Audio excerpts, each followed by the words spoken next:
Hello, everybody. Good afternoon. How you guys doing? Hello. Hi. Thanks for moving up, by the way. Yeah, so you guys can see these awesome screens and graphics. My name is Chase Nunes. I'm the host of the Geek Gamer TV stage. I'd like to welcome you here to the Northwest Pinball Show. Really happy to have you guys here. We got a great presentation lined up. He was here last year talking about Q Bert, the creator of Q Bert. And by the way, there is one out there on the floor. It was knocking at me as I was walking by.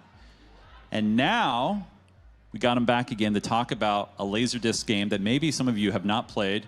Joe just got it loaded up on his Daphne back there, so we're gonna play a little bit. Without further ado, here he is, Mr. Warren Davis. Thank you, Chase. Is this working? Okay, great. Hi, everybody. My name is Warren Davis, and as he said, I am known mostly as the creator of Q Bert. But I'm here to talk about another game, Us versus Them, which is a Laserdisc game. Before we get into it, I just want to do a little bit of background. Like, he gave me a lovely introduction, but maybe some people don't know who I am. So who am I? Well, I started my video game career at Gottlieb, working on Q Bert and Us versus Them. Those are the only two games I did for Gottlieb. And then I left the industry for a couple of years. And why I left the industry is actually part of this story, so we'll get to that later. And then I went to Williams in 1986, where I worked on Joust 2, a game that was not released called USSA. I worked on with John Newcomer of Joust fame.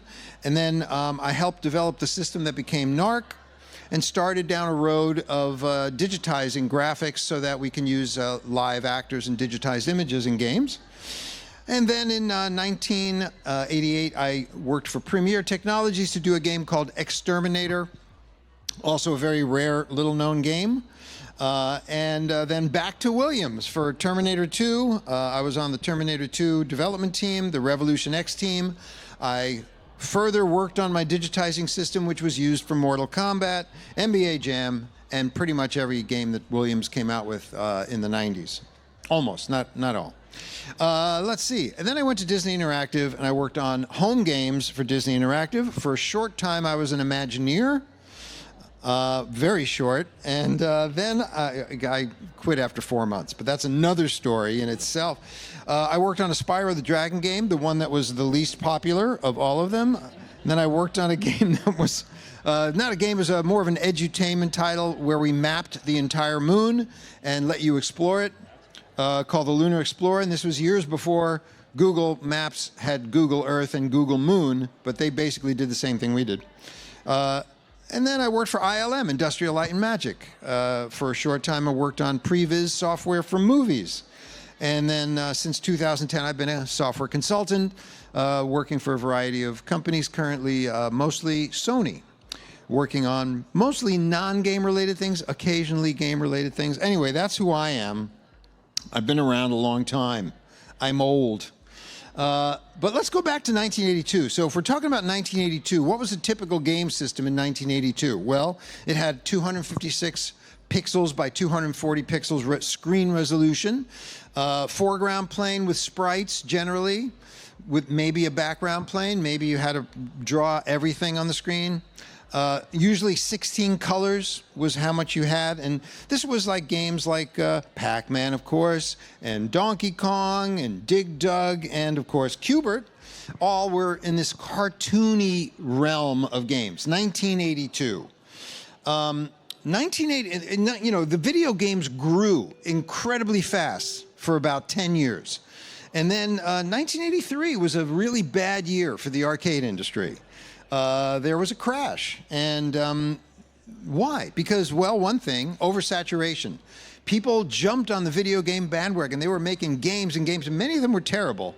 But they needed those games because so many arcades opened up, and they had floor space that needed to be filled, and games only lasted so long.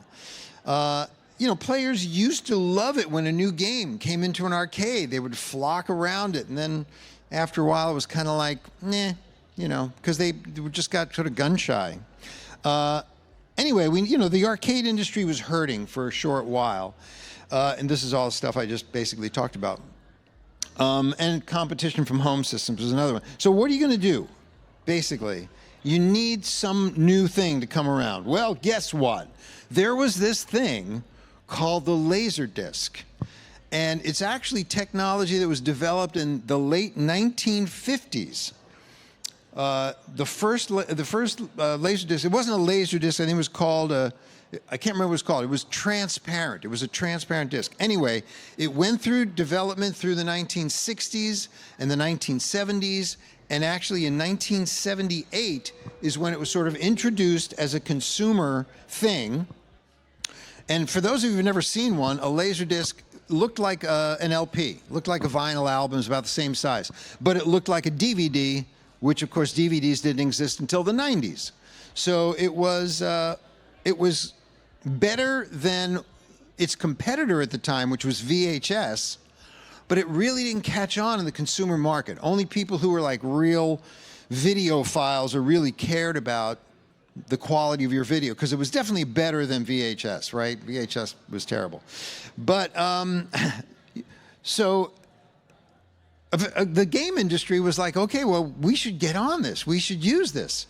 And in fact, now, everybody here, who here thinks they know the first Laserdisc game? Does anybody know what the first Laserdisc game was? I mean, what's the Laserdisc game everybody thinks of when you think of Laserdisc games?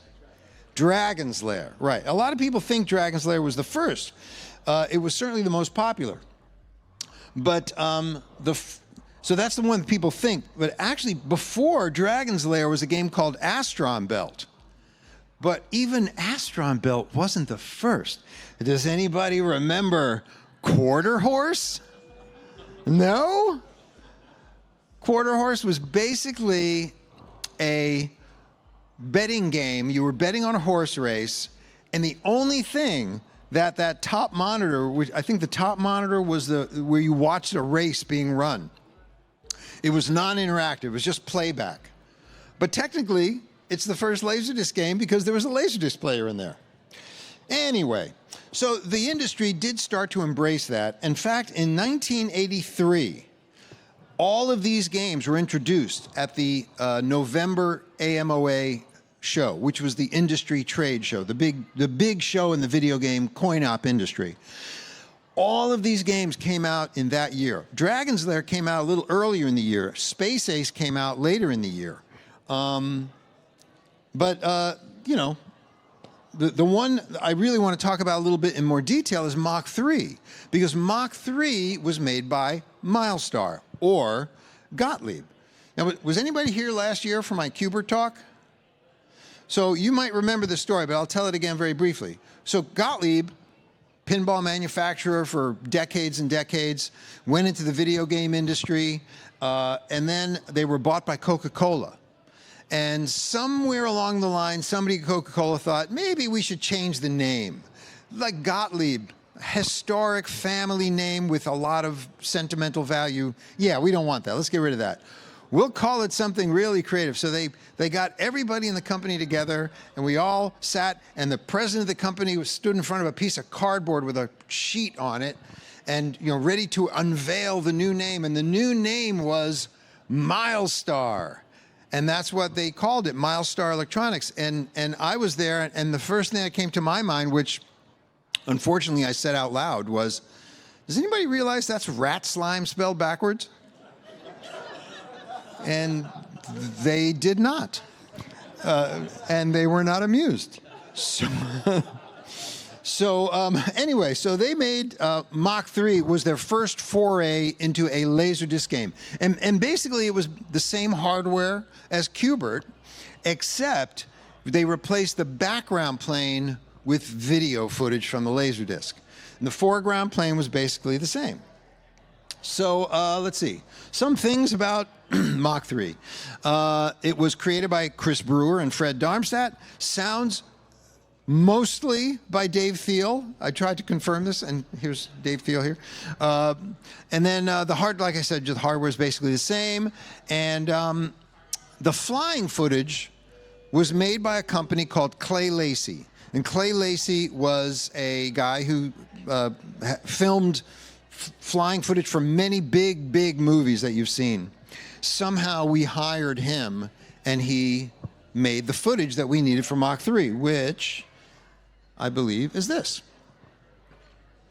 So you can see that, beautiful picture. I mean, this was a huge leap in graphics. But the foreground is still just, our old 16-color system. Luckily, we didn't need a lot of colors because we're just putting little sprites up there. Anyway, this is what the Laserdisc looked like. And this thing is about 21 inches wide and about 15 inches deep. It's not a tiny machine. The fact is, this was a top-loading Laserdisc. And when Gottlieb decided they want to go into the video game or the Laserdisc market, I mean, a lot of manufacturers were going into Laserdiscs, so they needed these players, and they bought a buttload of them. They invested big time thinking, this is the future. And they could do cool stuff, like, the software could seek to a particular frame, whatever. But it was expensive. It added cost to the game. But Gottlieb was, every manufacturer was really betting big on this technology. Anyway, these are what the cabinets looked like. They made an upright and they made a sit down. It had a flight stick. It was all very cool. And I got to say, very popular, very successful game. Well, so what do you do when you have a successful game and it's been out and the earnings start to slip? They think, oh, let's make a kit. Let's make another game that can use the same hardware so people don't have to buy a whole nother machine. They slap on some new artwork and change the ROMs. Boom, they got a new game. So there was a guy. Now, who here knows who Dennis Nordman is? Oh, a bunch of people. I mean, Dennis Nordman is nowadays known as a very famous, would you say famous, pinball designer. He's been designing pinballs for years, still is. But back then, he was hired by Gottlieb as a video game designer. And that was unusual because mostly at Gottlieb, the programmers were the designers. And really, we didn't know what to do with him. He just was like floundering because he was not a programmer and not an artist. But he did have a concept which he developed with these two guys. So Rich Tracy was our art director for the company. And Dave Faust, I don't remember. Do you remember what Dave Faust? I don't remember what his function or title was. But these three guys collaborated on a concept that Dennis had. And this was the concept. Kind of a alien invasion, science fiction, B-movie with live actors, so just like a movie, right? You're watching a movie and they're talking and then there's a dogfight in the sky and it cuts to different angles just like a movie. And, they're flying over places you would recognize like, Mount Rushmore and the Statue of Liberty and all this stuff.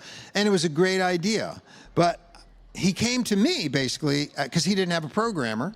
And I had done Q Bert. I was working on another game, which, to be honest, I was getting a little bored with and I was happy to, forget about for a while.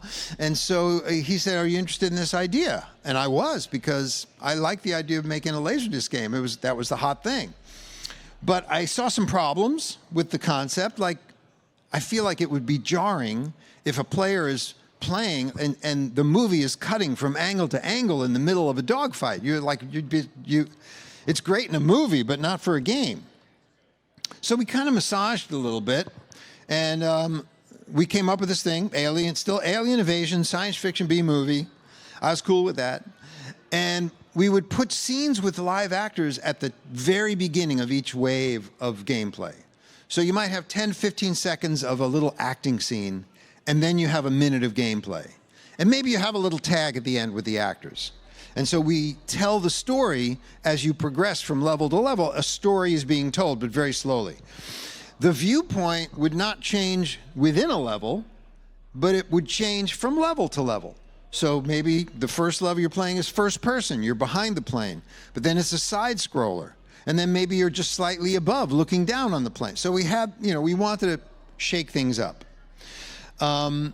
We also we would have loved to be able to fly over places like the Statue of Liberty, but we had no idea how we were going to do that.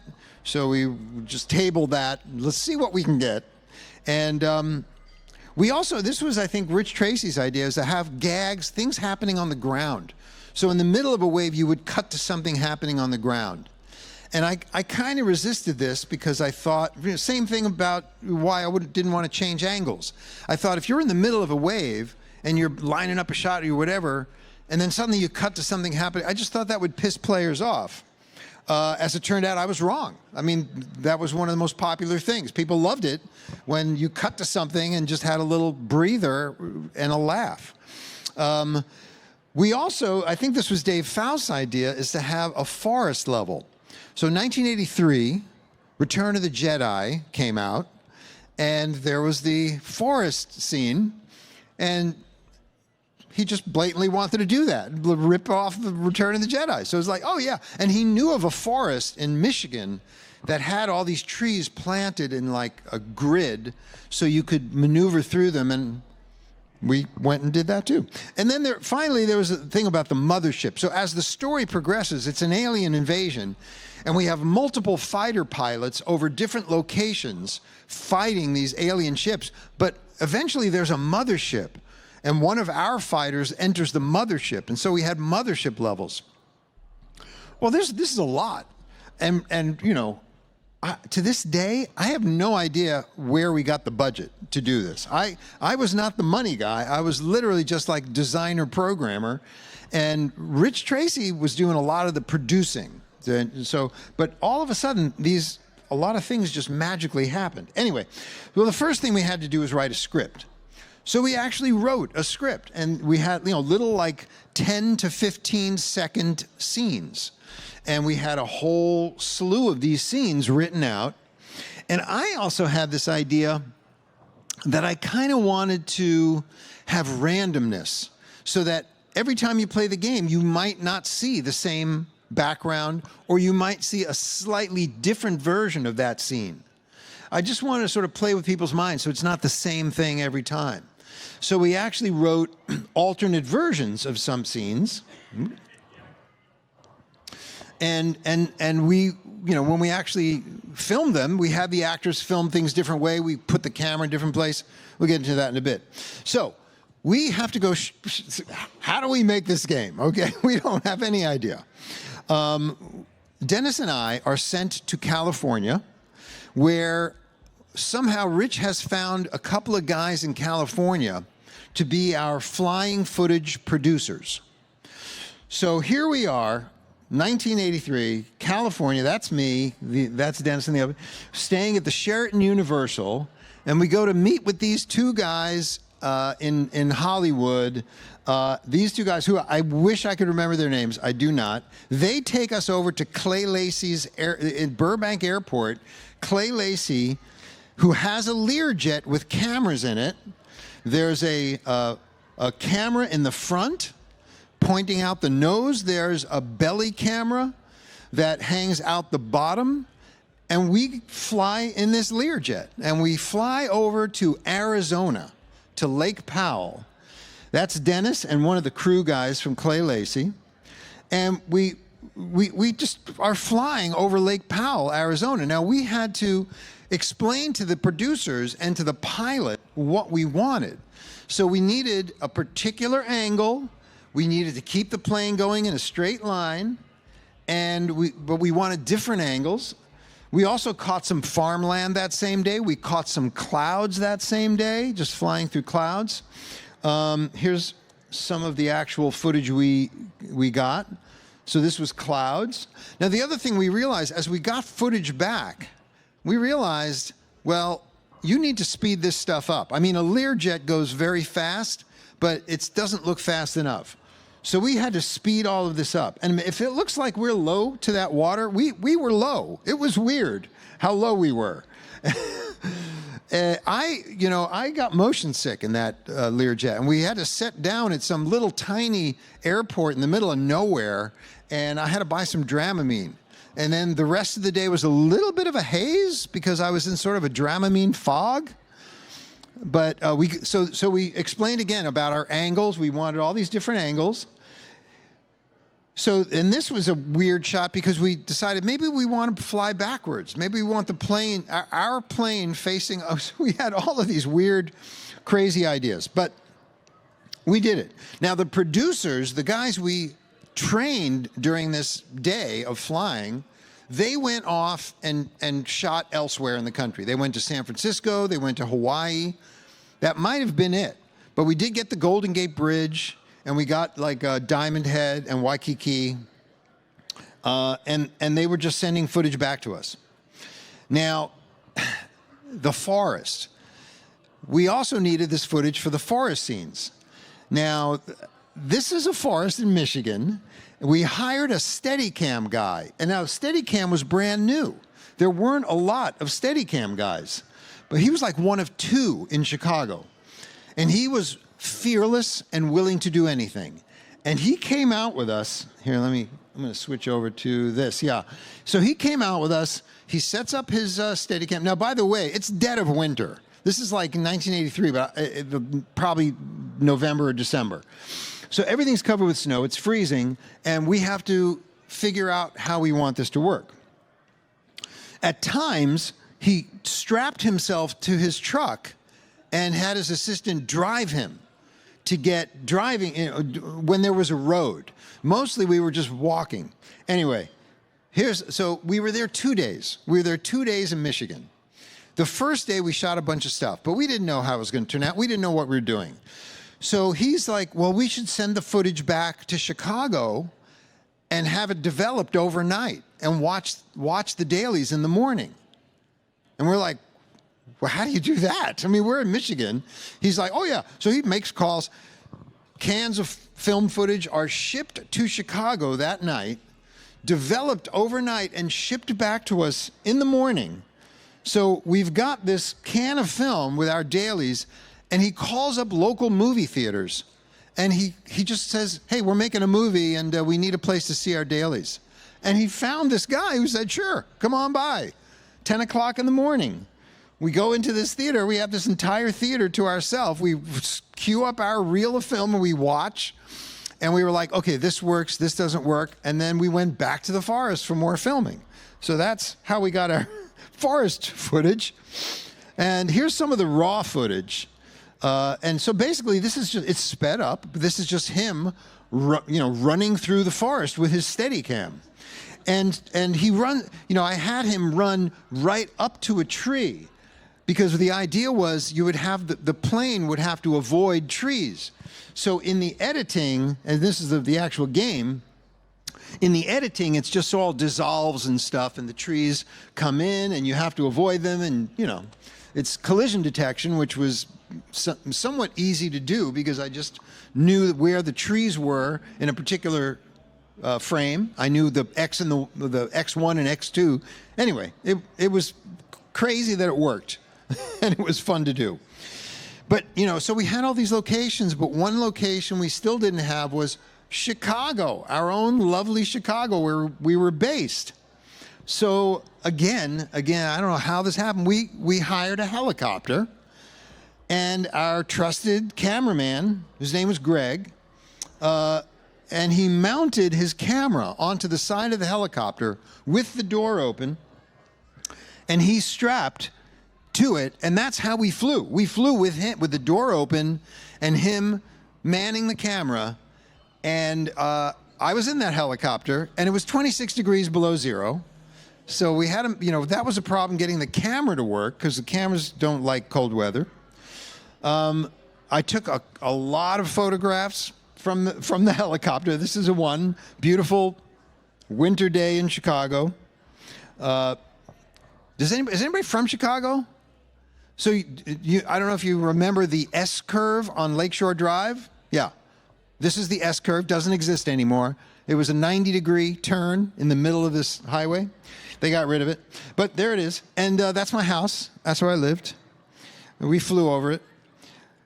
And then this is downtown Chicago, because this is the other part that was absolutely crazy. Somehow we got permission to fly along the Chicago River through downtown.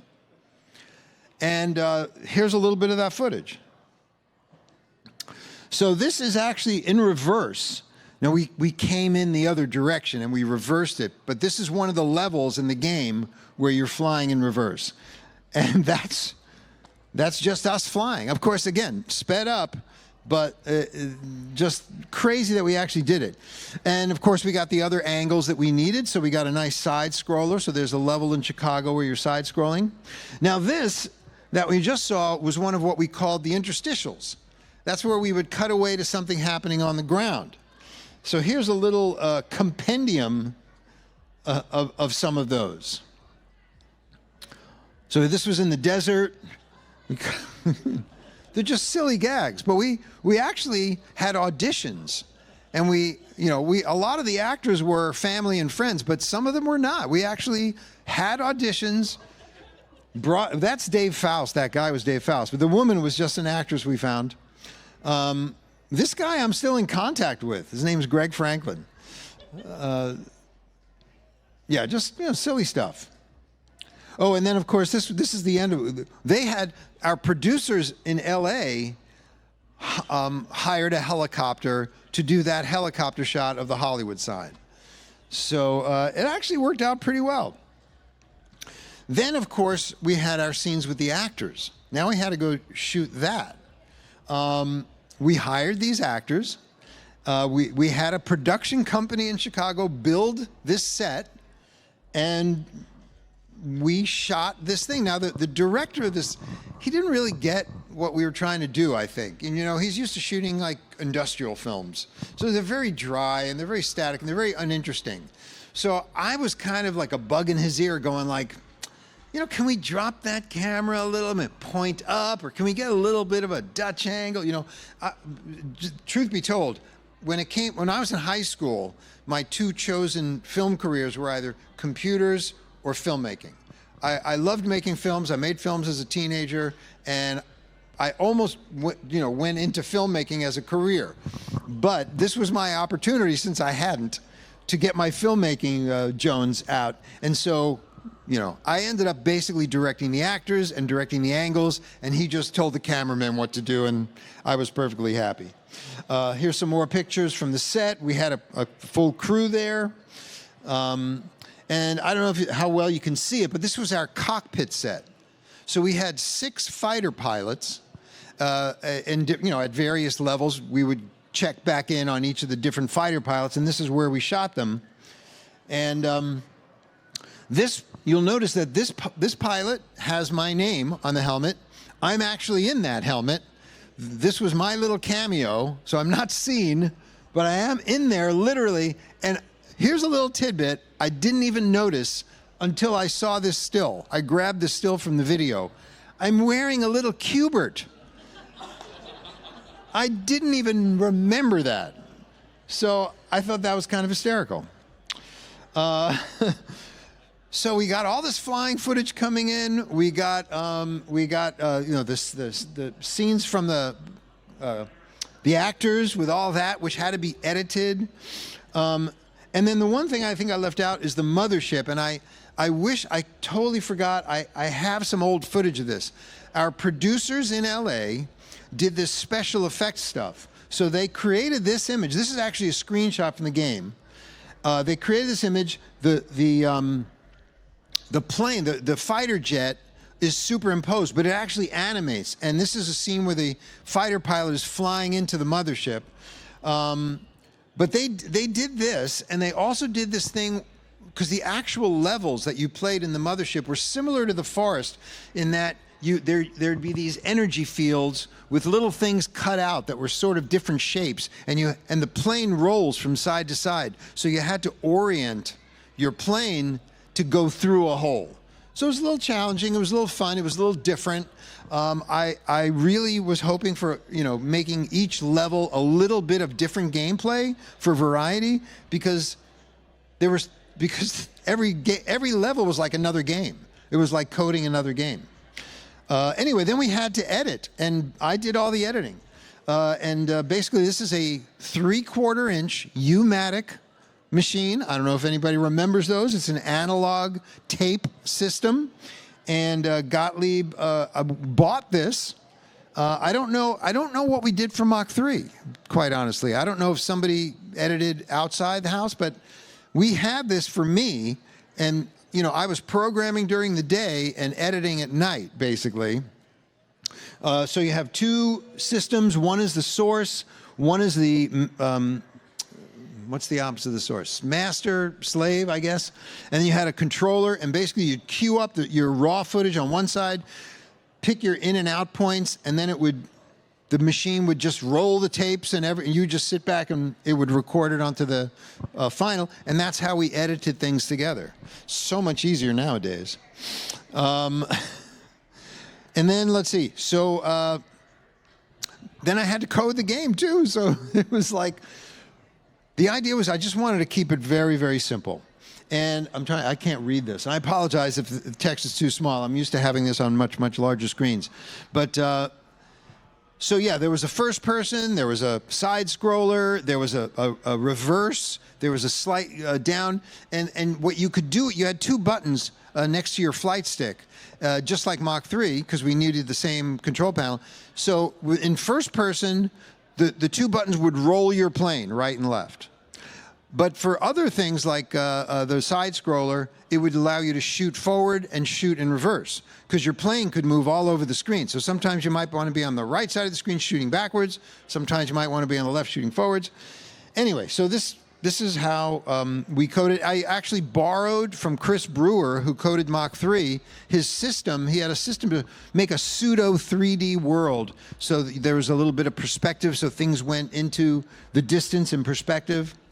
Anyway, this basically shows you a variety of the angles, right? So that was first person. This was sort of a little bit of a top down. I think we called this bird's eye, where you could shoot in front and shoot in back. There's going to be a little bit of side scrolling. And again, the gameplay itself was simple because it had to be, because I didn't have any time to do anything really cool. So it was just basically different kinds of enemies flying around that you had to shoot and kill. Here's the side scroller, and you know, we were just hoping that people would like it. This was not as successful. This was sort of the reverse angle where your plane's in the distance. It was a nice idea. I don't think it really worked very well. Now, as far as all of the sprites, that was all done by Jeff Lee, who did Q Bert, graphics for Q Bert.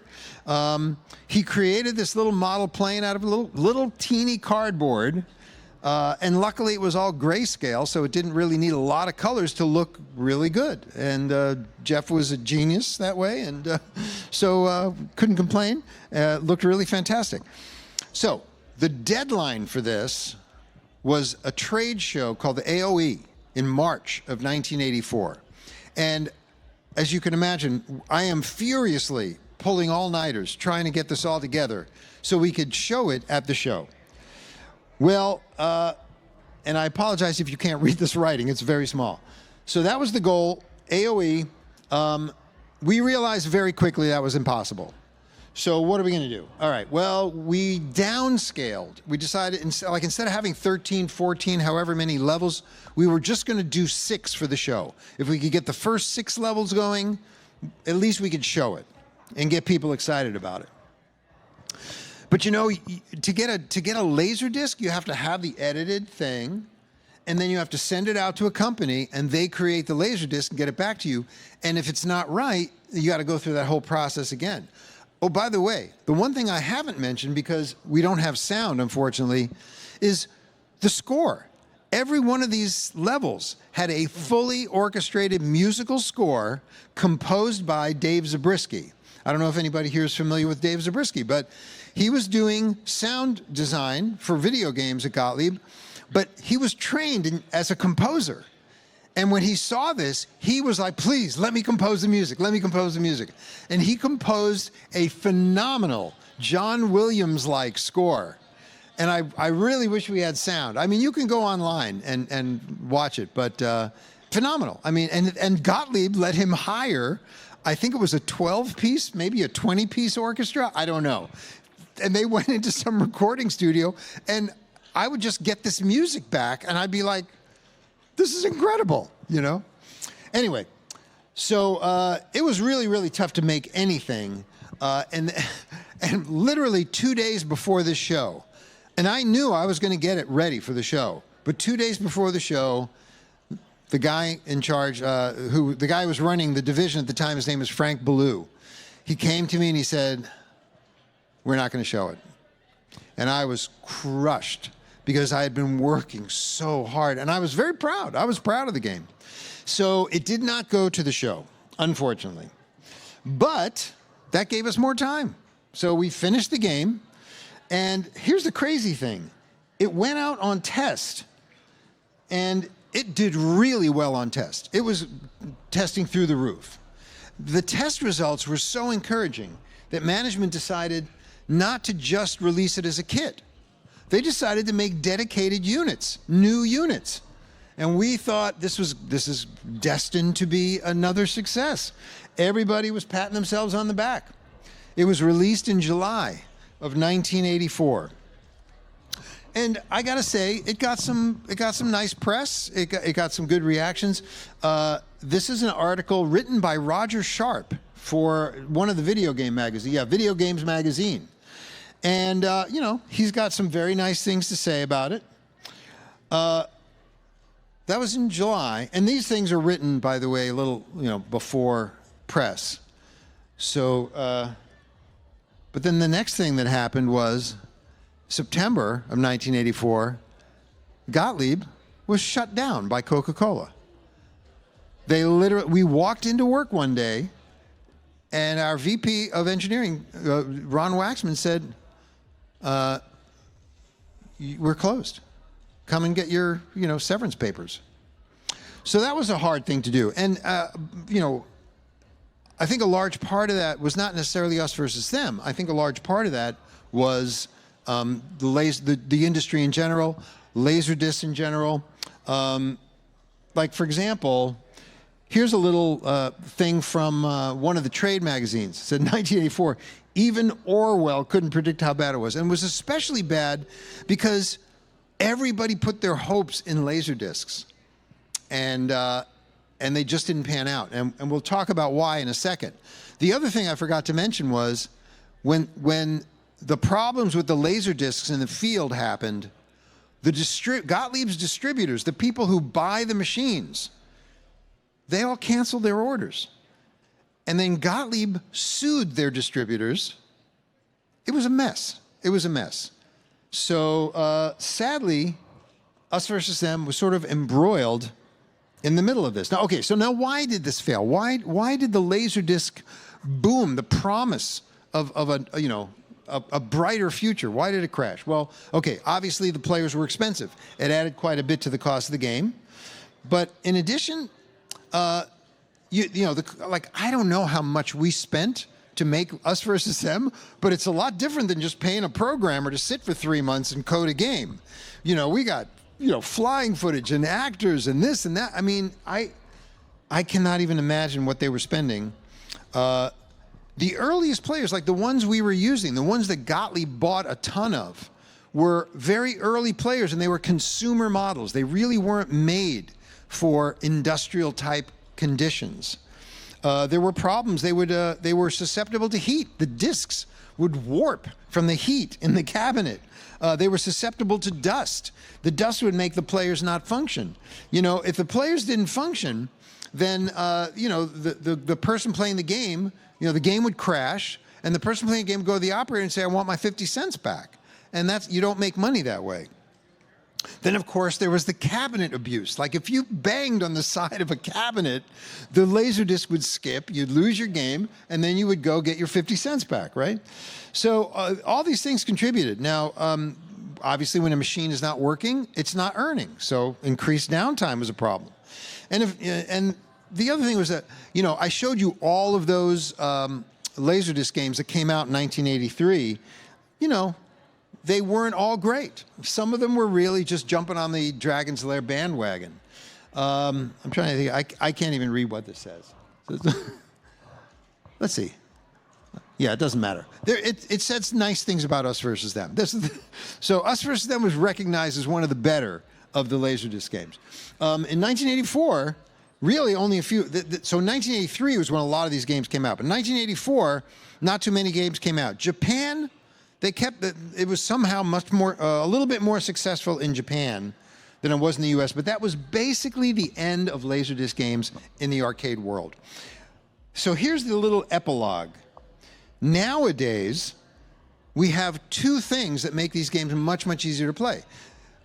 If you're a software person and you want to play one of these games on your computer, there's a system called Daphne, which you can download for free, and you can play any of these games on your PC. If you have a cabinet and a Laserdisc player, you can buy a Dexter board, and they are actually made to replace the entire Laserdisc player. It's a little solid-state board. I think they cost maybe a couple of $100. Maybe they've gone up recently. But they plug right in to where the a Laserdisc player would have plugged into, and they function. It's solid state, no problems with the Laserdisc, no problems with anything. So you will see a lot of these Laserdisc games, including Us versus Them, popping up because people are replacing the Laserdisc player and they run. Here's a picture. So there's a sort of modern Laserdisc player in the back, and then the Dexter board in front. You can see it's just a tiny little thing. And as I recall, they used to take a thumb drive. You used to actually have the movie on a thumb drive and plug it in, but I think nowadays it's integrated, so you have to buy the Dexter board for a particular game. If you'd like further reading, I have written a memoir about my video game career. So it covers all of my years in the arcade industry. I have them at a table over there. You're welcome to come and browse through it if you like. I will leave you with this image, which is an image of the flyer, the back of the flyer for Us versus Them, and a control panel.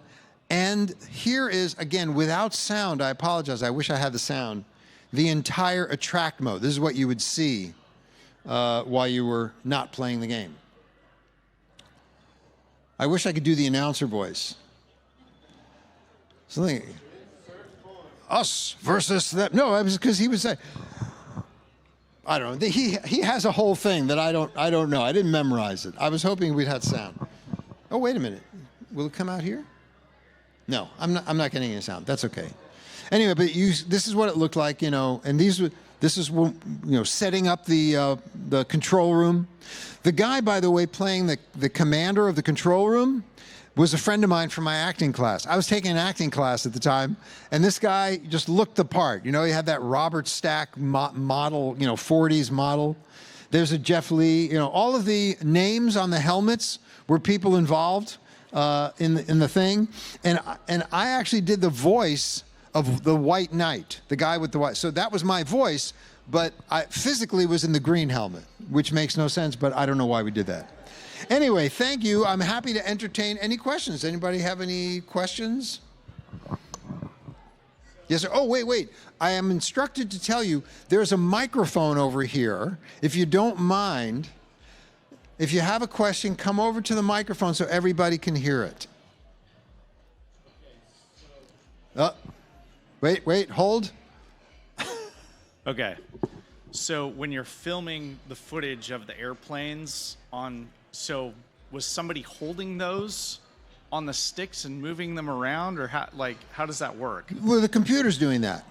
So basically, Jeff, all right, I think I missed a step in explaining it. So what Jeff did back then, because we didn't digitize anything, so what Jeff did is he would hold the plane on a stick, and then he would draw that image from what he's seeing in pixels. And then he would use our art tools to create that sprite in pixels. Yeah. Thank you. Yeah. Interesting. He was amazing. I mean, in Cuba, not in Cuba, in the superhero game that Tom Malinowski did, Argus, he made little people walking on the ground, and they're like, 12 pixels high, and they all have a walking personality. It was astonishing what he could do. He was very talented. Still is. Thank you. You bet. Anybody else? Yeah. Come to the mic. The mic is calling you.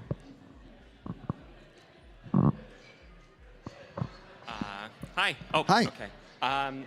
Curious about what was the software development process like back then in terms of what kind of development tools, systems, debuggers were you using, and then what happened to all the source code and the master tapes? Well, that's a very good question. I know that, let's talk about the last part first. I actually had the U-matic tapes for a very long time. I think I still do.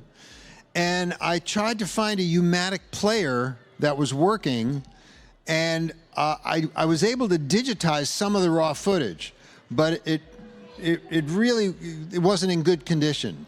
And then the U-matic player that I was using broke, and I couldn't get it. It would cost like hundreds of dollars to get it repaired, so I never did anything with it. But I think I still somewhere have those original U-matic tapes. As far as the software, I don't know what happened to any of the source code. I have a printout of the entire game, but literally on paper. And the way we did things back then, we developed on IBM PCs. We programmed an assembler. It was an 8086 processor, so it was that assembler language. And we connected to our hardware through an in-circuit emulator. So the PC would, take the play. It would do all the things that the processor would do. But that's how we did it. Yeah. Thanks. You bet. Thanks. Brian Eddy, everybody. This was really eye-opening. I didn't know Dennis Nordman was associated. That's incredible to me. But I have a really important question. Sure. Do those student films still exist, and can we rent out a theater to see them? They exist in Super 8 form. I think I did try to copy them before the digital age. They had these machines. They weren't even machines. They were like a mirror at a 45-degree angle, and you'd set up your Super 8 projector, and you would project onto the mirror. It would reflect onto a screen, and then you could use a better, like a video camera, to record that video. And I did that with my Super 8 films. I actually do have a Super 8 projector. I probably could dig it up and, All right, next show. That's do what a we're here real, for. yeah. Actually, I was thinking, I have a behind-the-scenes footage from a bunch of different things, from Revolution X and Mortal Kombat, and just there's a very rare thing that I almost never show behind the scenes at Gottlieb, just us goofing around. Yeah, that so would be maybe I'll awesome. do a behind the scenes. So in filming for the game, it was all on actual film, right? As you showed, there wasn't a recording device at the time that could match that resolution, or Correct. Yeah, it was all on film, and then we would have to get it transferred to video onto a U-matic, and that's how we edited. So yeah, very cool. crazy, man. Hard to believe. Anybody else? All right, thank you guys so much for coming. Enjoy the rest of the show. If you want to see me, I'm right over there. Come on by.